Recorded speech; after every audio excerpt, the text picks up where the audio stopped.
नमस्कार. अभिव्यक्ती media for development या संस्थेतर्फे अभिव्यक्ती पॉडकास्टमध्ये मी ऋता पंडित आपले सगळ्यांचे स्वागत करते. सामाजिक परिवर्तनाच्या प्रक्रियेत माध्यमांची भूमिका अधिक बळकट करण्यासाठी गेले 37 वर्ष अभिव्यक्ती ही संस्था कार्यरत आहे. नाशिक आणि नाशिक जवळील ग्रामीण भागात अभिव्यक्ती संस्थेचे कार्य आजही अतिशय जोमाने सुरू आहे. ग्रामीण भागातील महत्त्वाचे प्रश्न जसे शिक्षण, आरोग्य, मानसिक आरोग्य, महिलांचे सबलीकरण, ग्रामीण उपजीविका तसेच अनेक सांस्कृतिक आणि सामाजिक विषय अभिव्यक्ती आपल्या कार्यातून अधिकाधिक लोकांपुढे आणण्याचा प्रयत्न करत असते. शोधिनी हा एक उपक्रम की जो आज गेली अनेक वर्ष अथकपणे सुरू आहे आणि आजवर 250हून अधिक शोधिनी म्हणजे तरुणी या उपक्रमात सामील झालेले आहेत. ग्रामीण भारताचे प्रतिबिंब या युवतींच्या शोधिनींच्या नजरेतून आपल्यासमोर मांडण्यासाठी हा पॉडकास्ट आम्ही आपल्यासमोर आणत आहोत. आज आपल्या समवेत आहे रोहिणी खोटरे. रोहिणी, तुझं स्वागत. रोहिणी खोटरे ही हिरडी गावातील आहे की ज्या गावाची लोकसंख्या 500-600 आहे. बरोबर ना रोहिणी? बरोबर. रोहिणी, सध्या काय करतेस तू? सध्या मी TYBL आहे आणि किटचम कॉलेजमध्ये सध्या शिकू राहिली. शिकते. बरं. रोहिणी, तू शोधिनी आहेस, बरोबर? तर शोधिनी म्हणजे कोण ग, तुला काय वाटतं?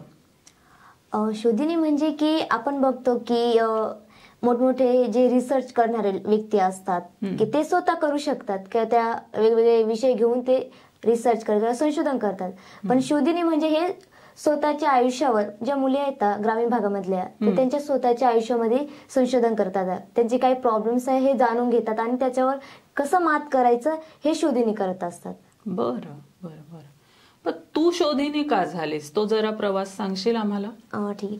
म्हणजे माझ्या गावात जेव्हा अभिव्यक्ती नावाची संस्था आली होती ना, तेव्हा काही मुली माझ्या हातवर जात होत्या आणि त्यांचं मी ते बघणं, म्हणजे गावामध्ये फॉर्म भरणं हे बघणं मला आवड लागली त्याच्यामध्ये, की त्याच्यामधून काहीतरी होऊ राहिले. आणि एकमेव ग्रामीण भागामधली मुली कशा असतात की वडील म्हणते का घरीच राहा, जास्त शिकायचं नाही. पण मला त्या गोष्टी, मुली फिरत होत्या आणि काही गोष्टी आवड निर्माण झाली. त्याच्यामुळे मला असं वाटलं की मी माझ्या हिमतीवर उभी राहू शकते आणि माझ्या आईवडिलांचं पण नाव मोठं करू शकते आणि माझं जे स्वप्न आहे ते मी याच्या थ्रू करू शकते. त्याच्यामुळे मी शोधिनीमध्ये सहभागी. पण मग घरातून तुला परवानगी मिळाली? हा, मी म्हणजे पहिल्यांदा माझ्या वडील कसं 4थीत शिकले, पण त्यांना थोडस काही गोष्टीची जाणीव होती, कारण गावातल्या इतर मुलींना शिकून नाही दिले. तर मग ते बोलले की मी नाही शिकेल तर माझी मुलगी शिकायला हवं.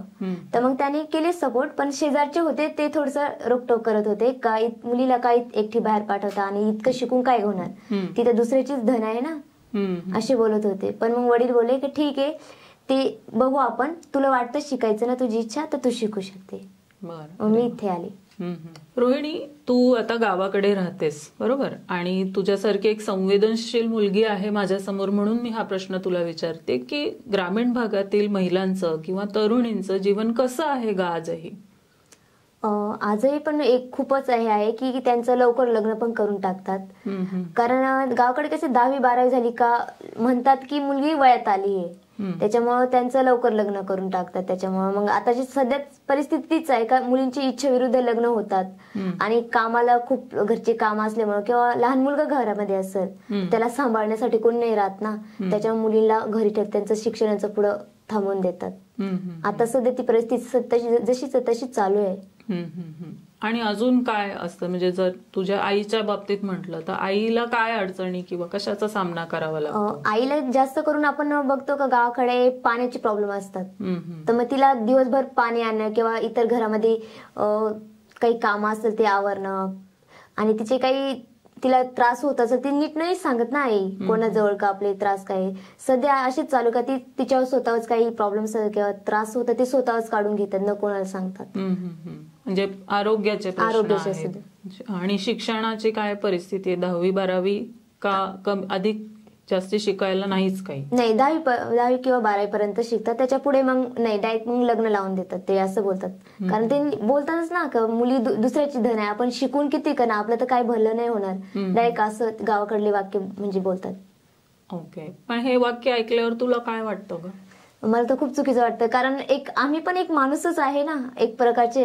आम्हाला एक आयुष्य आहे किंवा आम्ही एक जन्माला आलो तर आम्हाला तर काहीतरी बनायचे किंवा आमचे खूप सारे स्वप्न असतात आणि ह्या गोष्टीमुळे आमचे स्वप्न जे कुठेतरी दाबून गेले जातात आणि आपण म्हणतो आई वडिलांच्या पुढे बोलायचं नाही, पण मग आई वडिलांना पण मुलीची इच्छा किंवा ते म्हणतात, कधीतरी आपण बोलतो ना, काही बाबा म्हणतात हे शिक्षण पुरं कर, तुला असंच डॉक्टर बनायचं किंवा इंजिनियर बनायचं आहे. आपण घरच्यांच्या म्हणण्यावर आपण करून जातो, पण नंतर आपल्या पुढे नाही होत ते. जेव्हा आपण आपल्या मर्जीने करतो तेव्हा आपण काहीतरी कुठेतरी सक्सेस दाखवले जातो ना. तसं मला वाटतं की आपलं एक स्वतःचं म्हणणं पण त्यांनी मांडलं पाहिजे की मुलीची काय इच्छा आहे हे समजून घेतले पाहिजे त्यांनी.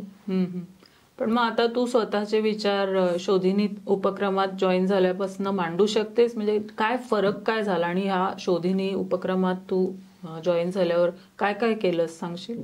हो, पहिले म्हणजे मी इथं सांगितलं गावाकडे मुली जास्त बोलते नाही, तसं मी पण घरामध्ये जास्त माझ्या वडिलांशी बोलत नव्हते, काही नाही. पण जेव्हा मी फर्स्ट टाइम वर्कशॉपला जे कृती संशोधन म्हणून आम्ही केलं होतं त्याच्यामध्ये आम्हाला शिकवलं गेलंय की आपण घरच्यांसोबत कसं बोलायचं किंवा आपण चुकीच्या गोष्टीला कसं मात करायला पाहिजे, ह्या गोष्टी मी इथे शिकून आणि घरी जाऊन ते घरापर्यंत म्हणजे वडिलांजवळ मी सांगत होते का आम्हाला असं ट्रेनिंग देत होते आम्ही करून, आम्हाला असं एकदम चांगलं वाटतं का आम्हाला कुठेतरी बाहेरचं जगाचं ज्ञान भेटू राहिले, गावापेक्षा बाहेरचं काय जग चालू आहे हे समजतं.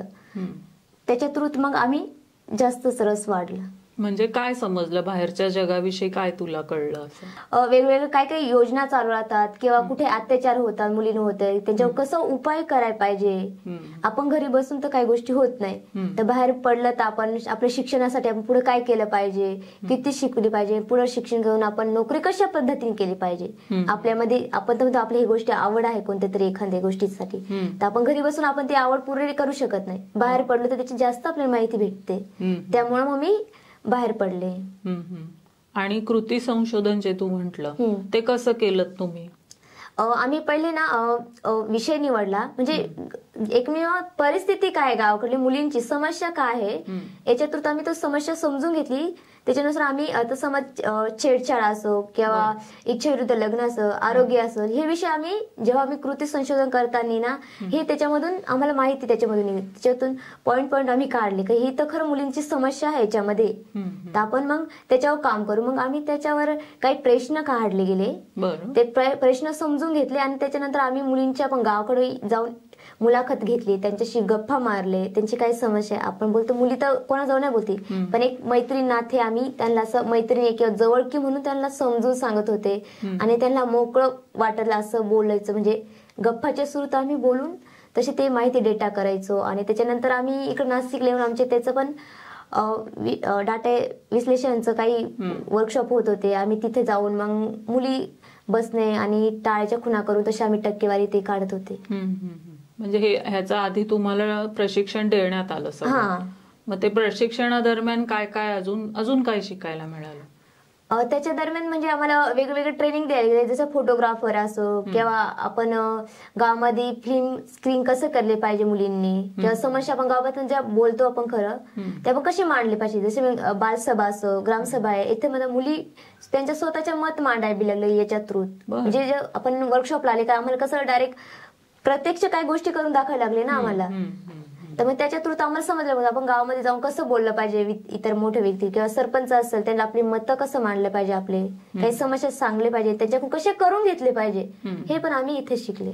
मग असं तू काही केलं होतंस का? हा, म्हणजे आमच्या गावामध्ये जेव्हा वाचनालय आम्ही सुरू करायचे होते ना तेव्हा आम्ही कोणत्याच मुली जातात, आम्ही ज्या शोधिनी होते ना त्याच मुली आम्ही ग्रामपंचायतमध्ये गेलो. आम्हाला म्हणलं आम्हाला शोधिनी वाचनालय हवं, तर ते म्हणतात शोधिनी वाचनालय तुम्हाला का, कशासाठी, तर म्हणलं आम्हाला मुलींना खूप आवड आहे, कारण आम्ही बाहेर ठिकाणी तर जाऊ शकत नाही, आम्हाला 10वी ते 12वी पर्यंत आम्हाला शिक्षण देतात, त्याच्या पुढे काय शिक्षणात किंवा पुढचं जग काय आहे पुस्तक वाचल्याशिवाय कळणार नाही. त्यामुळं मग आम्ही म्हणलं आम्हाला पाहिजे. पण खूप वेळेस त्यांना आग्रह केलं, आम्ही ना लिखित अर्ज पण करून दिलं पण ते मानत नव्हते. पण मग आम्ही त्यांच्या म्हणजे कसं ते आपण बोलतो की टाइम बोलणं राहते किंवा आपण त्यांना विचारतो आहे का जागा खोली आहे का, आम्हाला मिळेल का, त्यांना खूपदा जात होते ना, पाठपुरावा करत राहिलो ना, तिथून मग त्यांनी मग आम्हाला बरोबर दिले. जागा उपलब्ध करून दिली. पण ती दिली तिथे आपण अंगणवाडी आहे ना बाल, तिथे दिली. आणि तिथे ऑलरेडी बालवाडी जे मुलं लहानले तिथे यायचं. मग आम्हाला तिथे पण डिस्टर्ब होऊन जायचं की आम्ही तिथं कसं जाऊन अभ्यास करणार, तिथे सगळे लहान मुलं राहायचे. मग आम्ही एक शोधिनीच्या घरी विचारलं, त्यांच्या घरची एक खोली मागितली की आम्हाला इथं हवं, जागा हवं. तर मग त्यांनी आम्हाला ती जागा दिली. आणि मग आम्ही शोधिनी दिवसा नाही पण संध्याकाळी आम्ही बसून तिथे पुस्तकं वाचत होते आणि एकमेकांशी गप्पा किंवा आपले काही प्रॉब्लेम्स आहेत ते एकमेकांशी शेअरिंग करत होते. आणि त्याचं आम्ही कसं सोल्युशन काढायचं हे आम्ही ते वाचनालयामध्ये करत असतो. आणि या वाचनालयाच्या दरम्यान एक काहीतरी गंमत पण झाली होती नाही का? हा, म्हणजे काय झालं ते वाचनालयात आपण बोलतो गावामधली जागेवरती मुलं बसलेली राहतात, त्यांचे कसं कट्टे राहतात, ते कट्टे बसतात. आपण मुली फिरायला गेल्या गावामध्ये का मग ते काही ते शिट्ट्या मारणार तर काहीतरी टोमणे मारत राहतात. तर असे टोमणे आम्हाला मारत होते. आणि मग आम्ही जेव्हा वाचनालय खोलली ना तेव्हा सगळं बघत होते ही मुली काय करतात, एवढे करून काय त्यांचं काय होणार, ते तर दुसरीकडे जाणार आहे ना. आता ते त्यांनी ओपन केलं पण नंतर जाणार. मग त्यांनी काय केलं, जी वाचनालयासाठी पाटी तयार केली होती ना तीच उचलून घेऊन गेले होते. आणि त्यांनी तिकडे बाहेर लपून ठेवली होती. आणि मग नंतर मग मुली गेले होते, त्यांना खूप टोम दिले किंवा त्यांना खूप बोलत होते वाईट, तुम्ही का केलं, आम्ही आमच्या शिक्षणासाठी करतो, कारण तुम्हाला फ्रीडम आहे, आम्हाला तर नाही फ्रीडम, पण आम्ही आमच्यासाठी काहीतरी करतो, तर तुम्ही का असे काय करतात. मग त्यांना आम्ही बोलत होते. मग तेवढं त्यांना काही तुम्ही सांगितल्यावर ते मानले? हा, म्हणजे पहिले नाही मानले, पण मग हळूहळू मग थोडेसे गावाकडून सपोर्ट आम्ही घेतले. किंवा जे महिला होत्या ना, जे गटाच्या बाया किंवा आमच्या सोबत ना एक शोध साथी आम्ही एक केली होती, तिचं सपोर्ट आम्हाला ठेवलं होतं. ती पण, कारण तिला पण महिलांना पण आवड होती ना शिक्षणाची किंवा वाचनामध्ये येऊन, कारण लग्न झालेलं महिला पण तिथे येत होत्या. आणि आम्ही त्यांना ज्यांना वाचता येत नव्हतं त्यांना वाचून दाखवायचं, त्यांना लिहिता नव्हतं त्यांना लिहून पण दाखवायची नावं. बरं. मग अशामुळे मग ते सगळे मिळून आले. त्याच्यामुळे मग एवढी मुलींची पब्लिक असेल तर मग ते मुलं पण जास्त काही बोलले नाही, त्याच्यामुळे मग थोडंसं येऊन गेलं. अच्छा, व्हेरी गुड. म्हणजे तुम्ही एक धाडसाचं आणि मोठं काम केलं. Very good. रोहिणी, तू कृती संशोधनाचा जे उल्लेख केला मगाशी, त्याच्यात भरपूर काय काय केलं. आणि मगाशी तू एक म्हटलंस फोटोग्राफी. मला जरा उत्सुकता निर्माण झाली. फोटोग्राफी म्हणजे काय? तुम्ही कॅमेऱ्यातनं फोटो काढले जसे आपण मोबाईल मधनं काढतो तसे, की अजून काय वेगळं काय केलं? आमचं ना म्हणजे 5 दिवसाचं वर्कशॉप झालं होतं. तेव्हा आम्हाला ना ते फोटोग्राफी कसे काढायचे, म्हणजे एकमेव आम्ही गंगापूर गाव आहे इथे काढले, कारण तिथे एक खेडे गाव आहे एक प्रकारचं. तो तिथं महिला पण असतात, तिथे मुली पण असतात, तिथले त्यांचे राहणीमान किंवा तिथे समस्या काय मुलींच्या, ते आपण कसे त्याचे फोटो काढून घेऊ शकतो, त्याच्यामध्ये कसं काही दिसू शकतात. तसे आम्ही तिथं 5 दिवसामध्ये ट्रेनिंग केली. त्याच्यानंतर आम्ही ते ट्रेनिंगच्या नुसार मग ते फोटो कसे आपल्याला हवं त्याचे एडिट केले आम्ही. म्हणजे त्याच्यामधून कसं काही समजतं किंवा नाही समजतं, काही कोणती समस्या आहे त्याच्यामधून दिसते. उदाहरण देऊ शकशील काय, की फोटो काढताना कसा विचार केला? म्हणजे काही अँगल कसं धरायचं त्याचं. आणि ते समज एक फोटो आहे त्याच्यामध्ये ती समज एखादी बाई काहीतरी काम करते असते, ती काम करते, मग ती काय काम करते ती, म्हणजे तिचा चेहऱ्याचा हावभाव आहे कसा आहे, ह्या गोष्टी ते जाणून घेतले. आपण एखादं संशोधन करत असतो ते आपण निरीक्षण करतो, छोटे छोटे गोष्टी समजून येतात. तसं आम्ही ना ते फोटोच्या मधून कसं काय त्याच्यामधून काय बाहेर निघतं गोष्टी, मुलींच्या समस्या किंवा महिलांच्या काय समस्या आहे, ह्या गोष्टीनुसार आम्ही ते फोटो काढले. त्याच्यानंतर ते फोटो एडिट करून आणि आमच्या गावामध्येच आम्ही ना ते प्रदर्शन भरवलं किंवा आम्ही ते फोटो गावामध्ये आमचे म्हणजे मंदिर आहे जे आमचे गावातलं, तिथे आम्ही लावलं होतं. आणि आम्ही गावातल्या सगळे गावामध्ये जे माणसं होते ना सगळ्यांना आम्ही आमंत्रण, जे आपण बोलतो ना की ते ढिंडोरा वाजून बोलवतो आपण ना, तसं आम्ही ते आमंत्रण दिलं होतं गावामध्ये का तुम्ही या, आमचं आम्ही काहीतरी मुलींनी केलंय, फोटो काढले, काहीतरी आम्ही प्रदर्शन करू राहिले. तर मग गावातले व्यक्ती येत होते किंवा जास्त करून तर पुरुषच आले, महिला कारण त्यांना महिलांना काम होतं जास्त. मग ते येऊन फोटो बघत होते, तर ते गावातले काही फोटो होते तर ते बघत होते ना की ही बाई आपल्याच गावातले, ही काय करते. तर मग आम्ही त्यांना विचारत होते, बघत होते काही, तर याच्यामधून तुम्हाला काय समजतं या फोटोमध्ये. तर कोणी म्हणते ही काम करते किंवा ती नाराज आहे, तिला टेन्शन आहे, किंवा ती बाहेर कामाला चाले किंवा पाण्याला चाले, असे फोटो होते. मग ते म्हणते तिला एवढे मोठे हांड घेऊन ती जाते, म्हणजे याचा अर्थ काय आहे. तर मग ते म्हणत होते की उन्हाळ्यामध्ये पाणी नाही राहत तर लांबून पाणी आणावं लागतं, ह्या गोष्टी असं तिथे दाखवलं. मग ते त्याच्यामधून थोडं त्यांना पण कळलं की किती समस्या आहे महिलांबाबत. आपण तर पुरुष आहे तर आपल्या पुरुषांना काही जास्त कळत नाही जास्त का आपण कधी पाण्याला नाही जास्त जात, काही नाही. फक्त जे बाहेरचं काम असतं ते पुरुष करतं. महिलांना तर घरातलं सगळं काही गोष्टी आवरायला लागतं, सगळं सांभाळून घ्यायला लागतं. हांडे घेतलेला पुरुष आपण पाहिलेला नाही अजून तरी. हा म्हणजे गावाकडे जास्त नाही बघितलं, कारण गावाकडे इतके नाही म्हणजे बरोबर ते भागामध्ये जास्त, कारण महिला जास्त, कारण पुरुष आहे ते बाहेर कामाला जातात, मजुरीला बाहेर जातात. महिला जास्त करून घर सांभाळतात, कारण मुलं असतात त्यांना, त्याच्यामुळे ते सांभाळतात. मग ते त्यांना पण कळलं का आपल्या घरामध्ये आपली मम्मी आहे किंवा बहीण आहे, ते किती त्यांना त्रास होत असेल. त्यांनी कुठं कुठे जावं लागत पाण्याला, किंवा शेतामध्ये काही काम असतं ते किती राबावं लागत असेल, त्यांना त्रास होत त्यांना समजत नाही. पण ते फोटोच्या माध्यमातून त्यांना समजलं. मग त्यांना तिथून मग थोडस चांगलं वाटलं की आमच्या खरं समस्या आहे महिलांचं, ते थोडं समजलंय. मग त्यांनी तिथून मग थोडस आम्हाला पण सांगितलं तुम्ही खूप छान काम करू राहिले आहे आणि आम्हाला पण आवडलं, तुम्ही असंच काम करत राहा. म्हणजे तिथून आम्हाला ते प्रोत्साहित करावी लागले. काही तुम्हाला समस्या असेल तर आम्हाला सांगा, आम्ही मदत तुम्हाला करू, असे हे करते. पण पहिल्यांदा त्यांची निगेटिव्ह होती, कारण तुम्ही मुली आहे तर तुम्ही मुलीच करा काम, असं आम्ही पुरुष आहे तर आम्ही बाहेरच काम करू, म्हणजे असं त्याचं. पण जेव्हा ते प्रदर्शन केलं गेलं ना, तेव्हा त्या गोष्टी त्यांना कळलं का दोन्ही गोष्टी सारख्याच पाहिजे. कारण आपण करतोय ना ते पण त्यांच्यासाठी करतो, ते करतात आपल्यासाठी, पण दोन्ही मिळून केल्या तर चांगली गोष्ट होते. कष्टाची कामं दोघांनाही आहेत, पण यांच्या कष्टांकडे असं जाणीवपूर्वक लक्ष दिलं जात नाही महिलांच्या कष्टात. बरोबर आहे. रोहिणी, तुम्ही बालसभा पण घेतली होती नाही का? तर बालसभा घ्यावीशी का वाटली आणि त्याची सुरुवात कशी झाली? काय काय झालं त्या बालसभेमध्ये, कसं झालं?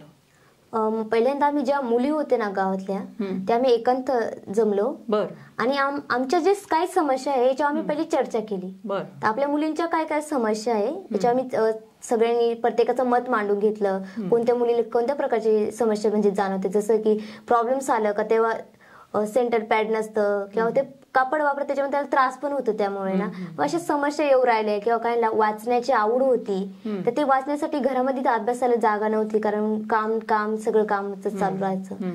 त्याच्यामुळे मग ते अशा आम्ही चर्चा करून काय आमचे मुद्दे आम्ही काढले, लिस्ट तयार केली होती. ते लिस्ट केले आम्ही.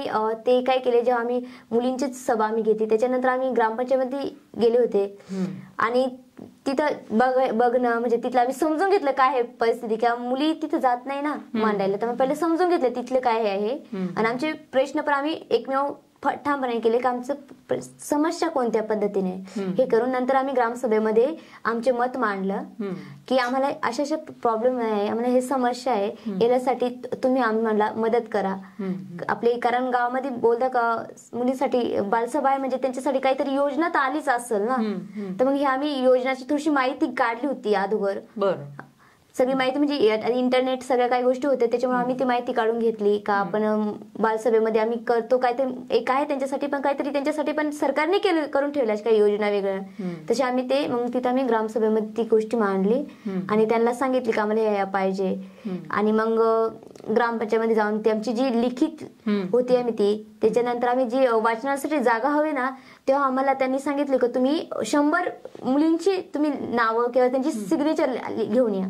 तर आम्ही गावामध्ये अक्षरशः सगळ्या लहान मोठ्या मुलींची आम्ही घेत होतो, कारण आम्हाला ते वाचनाला हवं होतं, कारण आम्हाला आवड होती, कारण घरामध्ये अभ्यास करण्यासाठी जागा नाही. तर आम्ही लहान मुलींना पण घेतलं का तुमचे सिग्नेचर आम्हाला द्या, कारण आम्हाला जागा हवं.